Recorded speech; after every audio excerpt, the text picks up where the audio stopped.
आज जिस तरह से विमान हादसे में महाराष्ट्र के डिप्टी सीएम अजीत पवार की जान चली गई, ये वाकई बहुत दुखद है।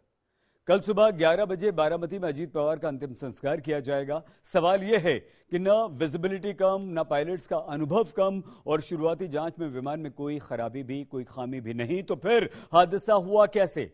फिर उन आखिरी 30 सेकंड में क्या हुआ जब विमान की क्रैश लैंडिंग हो गई?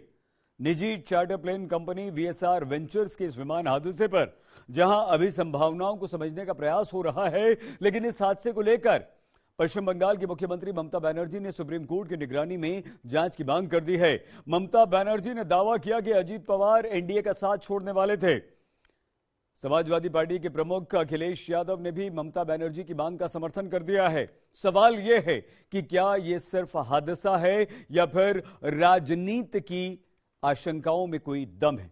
आखिर अजीत पवार का विमान क्यों सेफ लैंड नहीं कर सका? देखिए।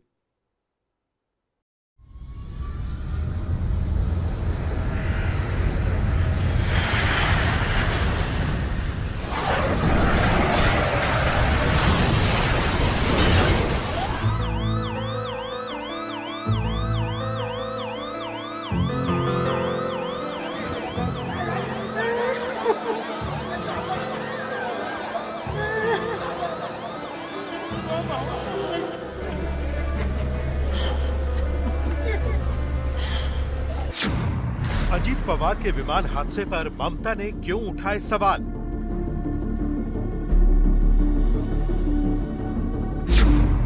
अजीत पवार के चार्टर्ड प्लेन के साथ आखिरी 30 सेकंड में क्या हुआ?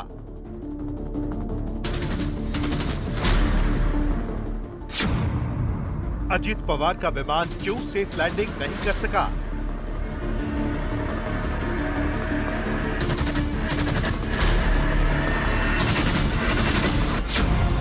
अजीत पवार के विमान हादसे का जिम्मेदार कौन है?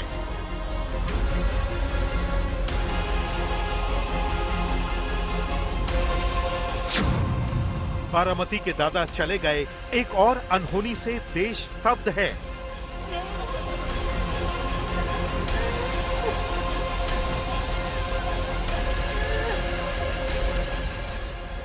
ऐसे बारामती से बिछड़कर चला जाएगा, किसी ने सोचा भी नहीं होगा।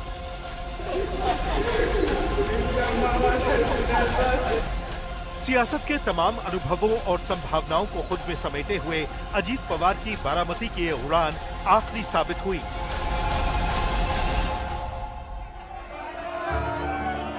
दुख की इस घड़ी में पूरा पवार परिवार सदमे में है।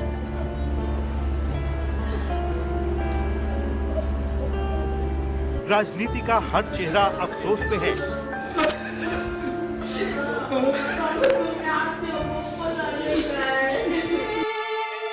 इस हादसे के बाद महाराष्ट्र सरकार ने राज्य में 3 दिन के शोक का ऐलान किया है। सीसीटीवी की ये फुटेज बता रही है कि जब बारामती एयरपोर्ट पर अजीत पवार समेत 5 लोगों को ला रहा चार्टर्ड प्लेन लैंडिंग के वक्त क्रैश होकर आग के गोले में तब्दील हुआ, तब सुबह के 8:46 हो रहे थे। विमान हादसा इतना भीषण था कि पीड़ितों के शव पहचान से परे हो गए थे। उनकी पहचान कपड़ों और दूसरे व्यक्तिगत सामान की मदद से की गई। बताया जा रहा है कि अजीत पवार की पहचान उनकी घड़ी से हुई, जो उन्होंने अपने हाथ में पहनी थी। ते आम्हाला माहित नव्हतं कोणाची आहे, पण ती नंतर कळलं की अशी दादांची बॉडी होती आणि ते फक्त वरचं मुंडकं असं ते साईडला गेलेलं आणि खालची बॉडी होती ते पूर्ण फुगलेली आणि असे त्यांचे म्हणजे हातपाय असे मोठे झालेले सगळं ते पाहिलेलं। नंतर त्यांनी मग आम्हाला मग आम्ही कापड ब्लँकेट ही नवीन नेली आणि मग त्यांना असं म्हणजे ते गुंडाळलं, त्यांच्या हातात ते वॉच काहीतरी होतं। त्यानंतर ते माणसांनी ओळखलं की हे दादाच आहेत। अजीत पवार ने बारामती के लिए जिस चार्टर्ड प्लेन की सवारी ली, वो निजी विमान company VSR ventures private limited का लियर जेट 45 विमान था। अजीत पवार के साथ विमान में पीएसओ विदीप जाधव, अटेंडेंट पिंकी माली यात्री के तौर पर थे, जबकि कैप्टन सुमित कपूर विमान के चालक और कैप्टन शांभवी पाठक को पायलट थी। इस हादसे पर वीएसआर वेंचर्स ने कहा है कि पायलट को 16,000 घंटे का फ्लाइंग एक्सपीरियंस था। विमान की को पायलट के पास 1500 घंटे का एक्सपीरियंस था।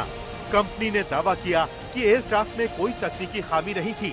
अब सवाल ये है कि आखिर अजीत पवार के विमान की क्रैश लैंडिंग की वजह क्या रही होगी। जिस वक्त लैंडिंग हुई विजिबिलिटी 3000 मीटर और हवा शांत थी। विमान हादसे की तकनीकी वजहों को समझने की कोशिश की ही जा रही थी कि ममता बनर्जी ने हादसे पर सियासी आशंकाएं उठा दी हैं, जिसका अखिलेश यादव समर्थन कर रहे हैं।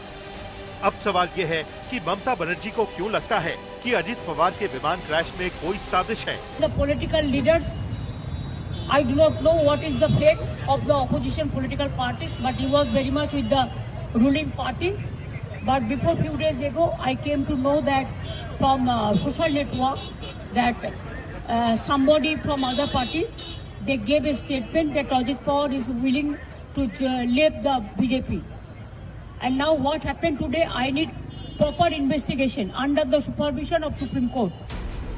अखिलेश यादव को क्यों लगता है कि अजीत दादा के प्लेन क्रैश की जांच जरूरी है?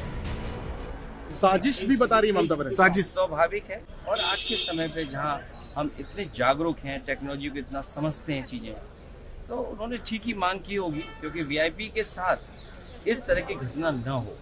तो एक बार को ये बात तो साफ होनी चाहिए कि आखिरकार ये घटना क्यों हुई। पूर्व में भी कई हमारे वीआईपी इसी तरह उनकी जान गई है। तो आखिरकार ऐसी जांच हो जिससे निष्पक्ष पता लगे कि आखिरकार घटना किस वजह से।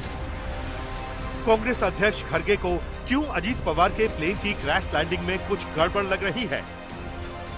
जांच तो होना चाहिए, क्योंकि ऐसा एक्सीडेंट हुआ है जो अननेचुरल है। ऐसा हर जगह होना। एक तरफ तो बड़े बड़े जहाज भी, अहमदाबाद के भी बहुत बड़ा एक्सीडेंट।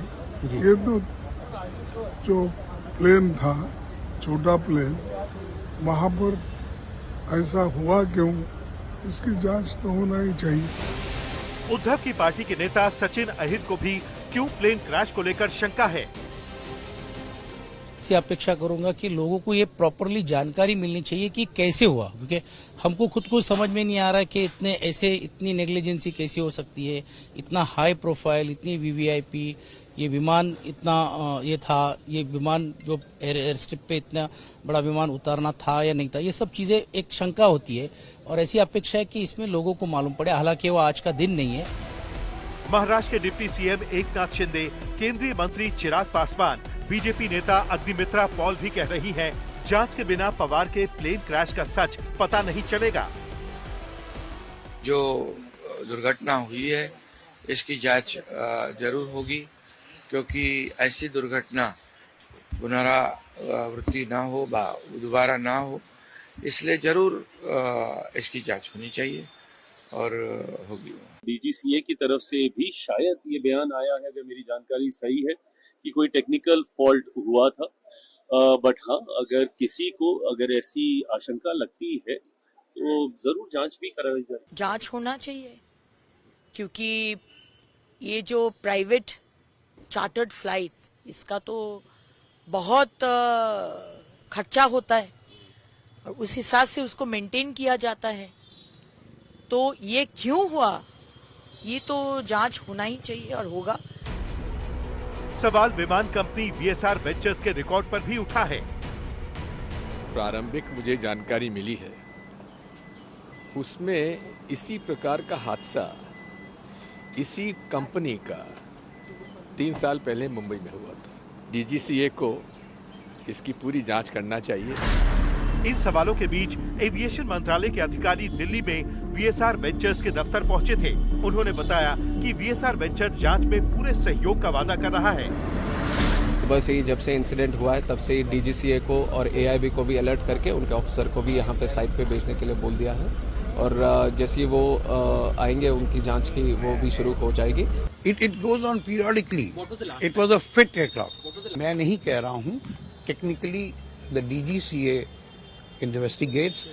लेकिन जिस तरह से सियासत में अजीत पवार के प्लेन क्रैश को लेकर सवाल उठाए जा रहे हैं, इस पर शरद पवार ने एक बड़ा बयान दिया है।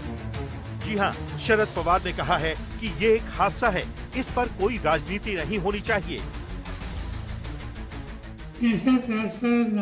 नाही हा निवड अपघात आहे, त्याच्या यातना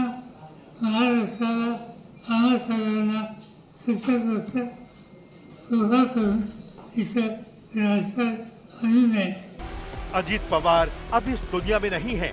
महाराष्ट्र की राजनीति को एक बड़ी क्षति पहुंची है। अजीत पवार का कल सुबह 11 बजे अंतिम संस्कार किया जाएगा। आज तक ब्यूरो।